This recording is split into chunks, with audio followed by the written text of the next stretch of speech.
Halo Rebahaners, dimanapun kalian berada, bagaimana kabarnya? Semoga gas LPG di rumah kalian masih aman. Tanpa berlama-lama langsung saja, kenakan handsfree, cari posisi rebahan terbaik, simetriskan kaki kalian, selamat menonton, dan cekicrot.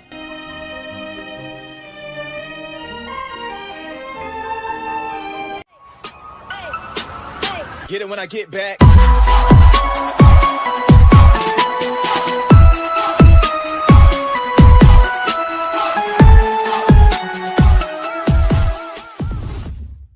Film ini akan berfokus pada tokoh utama, yaitu Matthew kecil, di mana ayahnya adalah mantan petinju yang hebat. Dan pada adegan ini Matthew terlihat sedang dibully oleh anak-anak berandalan, di mana mereka mengejek ayahnya yang seorang gelandangan karena setelah berhenti bertinju, sang ayah tidak memiliki pekerjaan yang jelas.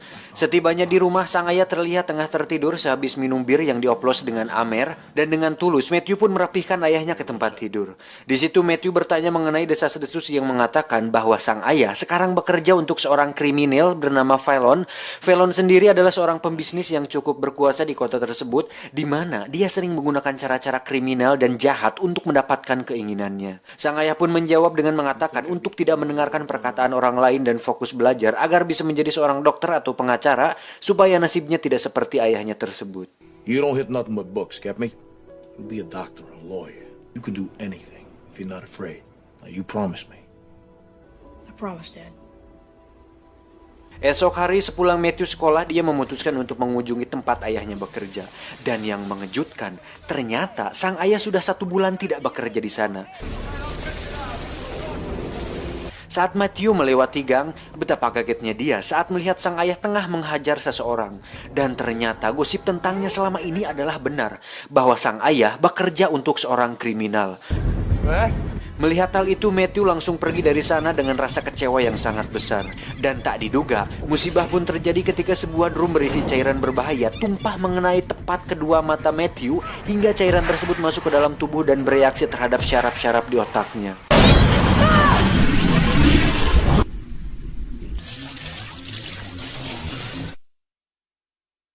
Saat sadar, Matthew sudah berada di rumah sakit dan dinyatakan buta oleh dokter. Tetapi yang menarik adalah, dengan hilangnya kedua mata Matthew, justru membuat indera pendengarannya semakin tajam, di mana telinganya berfungsi layaknya sebuah radar.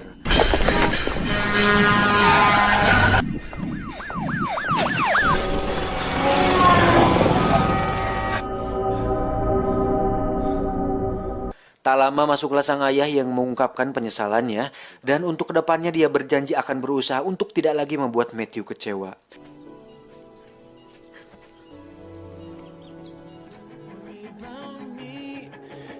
Dari situ sang ayah pun kembali berlatih dan mulai bertanding di atas ring. Sementara itu Matthew pun terus melatih dirinya, di mana ketajaman sentuhannya memberinya kekuatan dan keseimbangan, hingga dirinya menjadi seorang bocah tanpa rasa takut.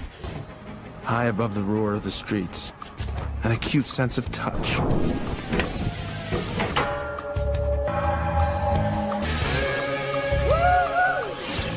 Ketika bertemu dengan anak-anak berandalan waktu itu, Matthew pun berhasil membuat mereka kapok dan tak lagi mengganggunya.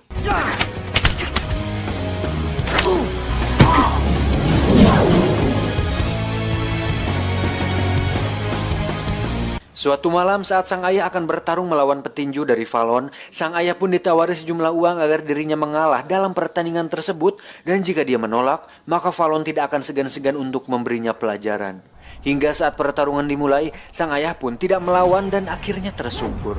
Tak ingin mengecewakan Matthew untuk kedua kalinya, sang ayah akhirnya melawan balik dan langsung membuat KO lawannya.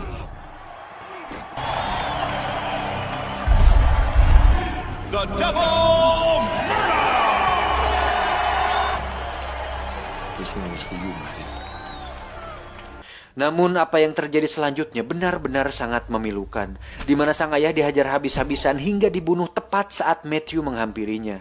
Di sana juga terdapat bunga mawar merah yang diletakkan di atas tubuh ayahnya, dan itu akan menjadi pengingat dirinya atas kematian ayahnya tersebut. Dari situ, Matthew pun bertekad untuk menegakkan keadilan dan membela kebenaran dengan menjadi seorang pengacara. Ini adalah Nelson, rekan kerjanya, dan jika kalian tahu, ini adalah salah satu sutradara dari film Iron Man, Jon Favreau. Pada persidangan ini, Matthew membela seorang wanita yang disiksa oleh seorang pelaku yang merupakan salah satu anak buah dari Kingpin.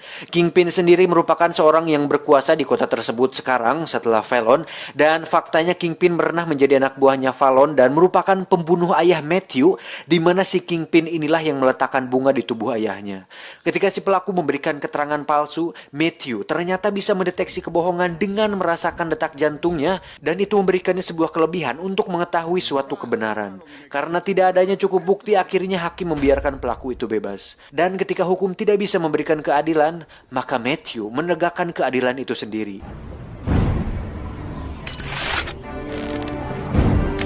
Ternyata, sejak kematian ayahnya tersebut, Matthew tidak hanya menjadi seorang pengacara, tetapi terus melatih kemampuannya hingga dirinya membuat kostum sendiri dan beberapa alat khusus untuk mendukung aksinya dalam menegakkan keadilan. Dan ketika dia memakai topeng, Matthew adalah setan berani, Daredevil.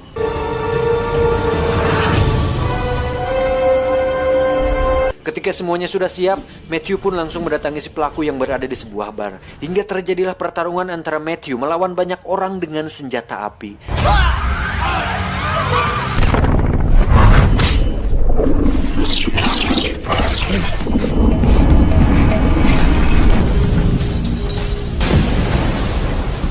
Time to give the devil his due.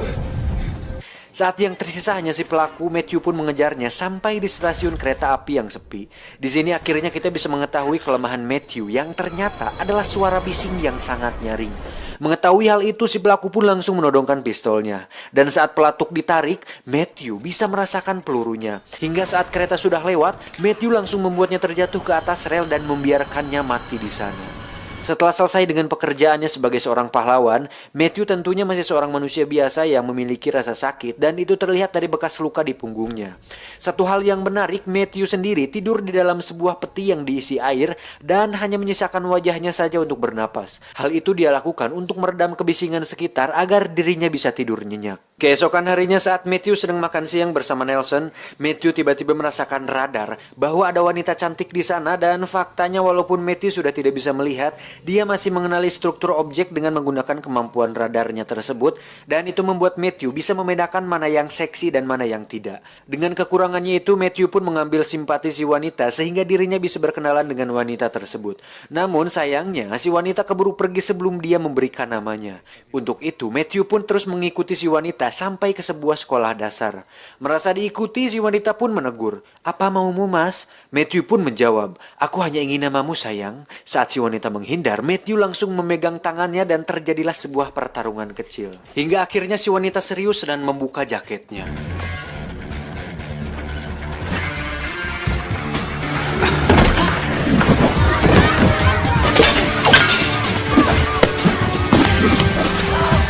Dari situ mereka pun berkelahi hingga si wanita menyebutkan namanya, yaitu Elektra. Elektra sendiri merupakan anak seorang pengusaha kaya di kota tersebut dan memiliki keterkaitan dengan Kingpin. Adegan pun berpindah ke sebuah gedung di mana disitulah tempat Kingpin berada. Dan sangat disayangkan sekarang John Coffey tidak sebaik di film Green Mile. Tak lama datanglah seorang miliarder bernama Nachios, di mana Nachios ini adalah ayah dari Elektra. Nachios datang menemui Kingpin untuk izin keluar dari bisnis yang dijalaninya bersama dengan Kingpin, karena berdasarkan berita yang tersebar bahwa Kingpin melakukan tindakan kriminal dan ilegal, sehingga Nachios atau ayah Elektra ini merasa kurang sreg berbisnis dengan Kingpin. Merasa bahwa Nachios adalah sebuah ancaman, Kingpin pun menyuruh anak buahnya untuk menghubungi seorang ahli untuk membunuh Nachios. Dan orang itu adalah Bullseye. Bullseye sendiri adalah seseorang yang memiliki kemampuan untuk melempar sesuatu dengan sangat akurat.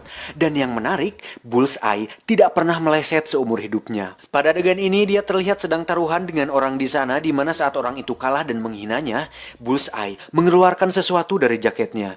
Orang-orang di sana pun sempat kaget, tetapi ternyata Bullseye hanya mengambil sebuah paperclip. Tapi jangan salah, paperclip ini bisa menjadi sebuah senjata mematikan di tangan Bullseye, di mana dia meluruskan dan memotong satu persatu batang klip tersebut, kemudian melemparkannya tepat di leher orang yang menghinanya itu.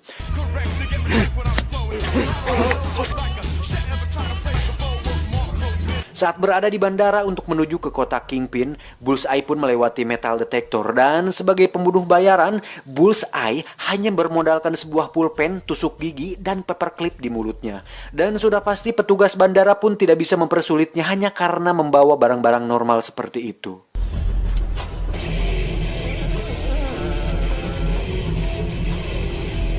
Ketika sudah berada di pesawat, kebetulan Bullseye sekursi dengan seorang nenek-nenek yang cerewet hingga Bullseye jengkel dan memutuskan untuk membuatnya diam.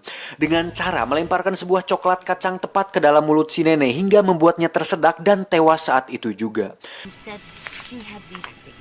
So I said, Oh, she's sleeping. Adegan berpindah kepada Matthew di mana akhirnya Elektra kembali menemuinya untuk mengundang Matthew di acara ulang tahunnya, dan faktanya Elektra memiliki ketertarikan kepada Matthew semacam buih-buih cinta yang akan membuat mereka melakukan pengencrotan. Alalalalala. Hingga saat mereka berada di sebuah atap gedung, tiba-tiba turun hujan rintik-rintik yang membuat Matthew bisa dengan jelas mengetahui seperti apa rupa cantiknya Elektra. Dan seperti yang kalian duga, mereka pun akhirnya bercium raus.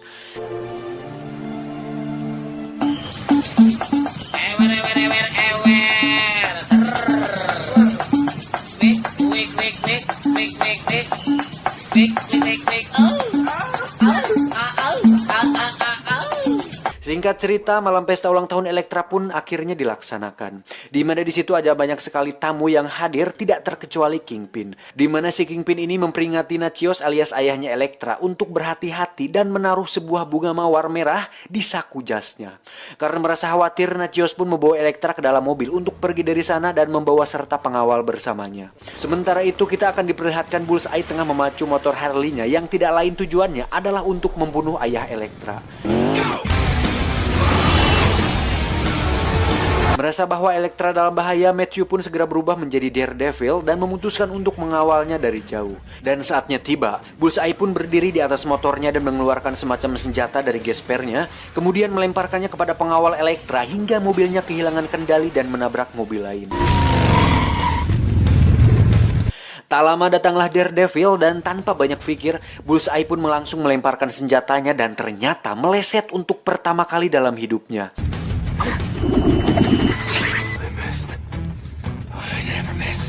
Emosi akan hal itu, Bullseye pun memacu motornya untuk diadu dengan Daredevil. Tetapi dia justru terlempar dari motornya.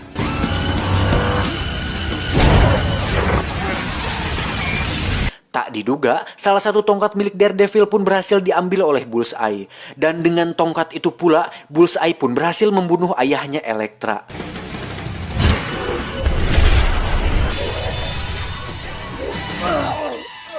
Bullseye. Alhasil, Elektra mengira bahwa Daredevil lah yang telah membunuh ayahnya.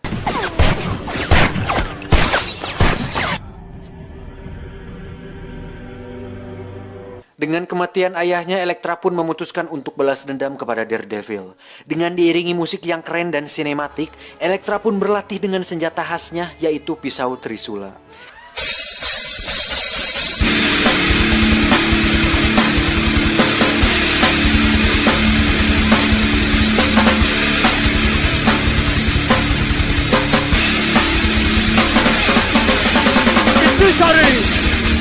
Bikin happy, itu tadi. Jadi funky, itu tadi. Memang pasti, itu tadi. Jadi happy. Hingga tibalah saat Daredevil tengah sweeping di malam hari, muncullah Elektra yang langsung menyerangnya. Daredevil hanya bisa menghindar dan bertahan, akhirnya terkena tusukan di bahu sampai Elektra membuka topengnya. Matthew pun akhirnya mengatakan bahwa waktu kejadian itu dia hanya mencoba melindunginya. Bukannya jujur dari awal atau kasep, tolol sih kamu mah.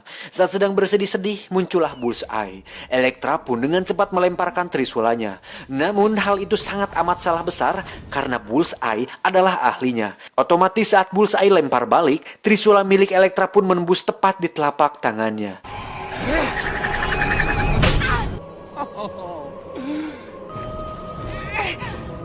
Setelah itu mereka pun bertarung jarak dekat hingga saat Elektra tersungkur, Bullseye pun menunjukkan trik kartunya. Dan dengan kartu remi biasa tersebut, Bullseye pun melemparnya tepat di leher Elektra hingga membuatnya sekarat dan tewas di pangkuan Matthew.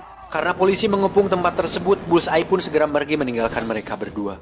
Daredevil sendiri melarikan diri ke sebuah gereja dan ditolong oleh seorang pastor. Tak diduga, Bullseye ternyata mengikutinya dari tadi dan tiba-tiba muncul di sana. Take it. Call the police. What about you? First one's a warning. Serangan pertama dimulai dengan melemparkan sebuah piring tepat di tenggorokan Daredevil. Dilanjutkan dengan naik ke atas gereja, mereka pun bertarung di antara pipa besi di sana.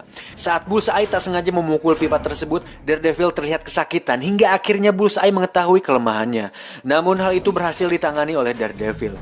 Sementara itu polisi kembali mengepung gereja tersebut dan menunggu apa yang akan terjadi selanjutnya. Saat pertarungan dilanjutkan di lantai atas, Bullseye pun melemparkan semua senjata di gespernya, namun semua dapat ditangkap dengan baik oleh Daredevil. Karena kehabisan senjata, Bullseye pun memecahkan kaca di sana kemudian menumpuknya di tangan. Dan bukan Bullseye namanya jika semua benda tidak bisa dijadikan senjata. Namun serangkaian lemparan tersebut ternyata tak mampu mengenai Daredevil. Dengan cepat, Bullseye pun menggunakan kelemahannya untuk membuat Daredevil lumpuh. Dan saat akan dibunuh, Daredevil pun tiba-tiba mendengar suara peluru dari kejauhan yang mana itu adalah seorang penembak jitu dari kepolisian. Dan dengan kesempatan itu, Daredevil pun mengarahkan tangan Bullseye tepat ke arah peluru tersebut. Hingga akhirnya Bullseye pun tidak bisa lagi menggunakan tangannya untuk melempar benda. Daredevil pun melemparnya dan terjatuh tepat di atas mobil polisi.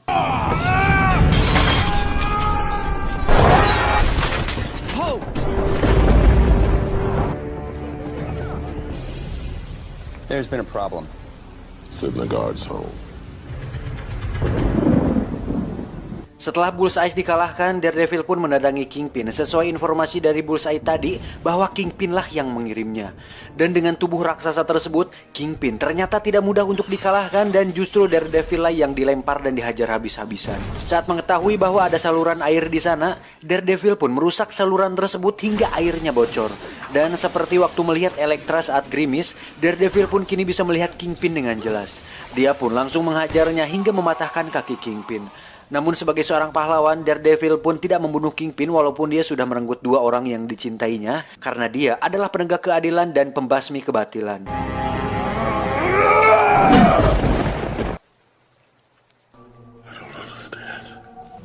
I'm not the bad guy. It's not over with yet.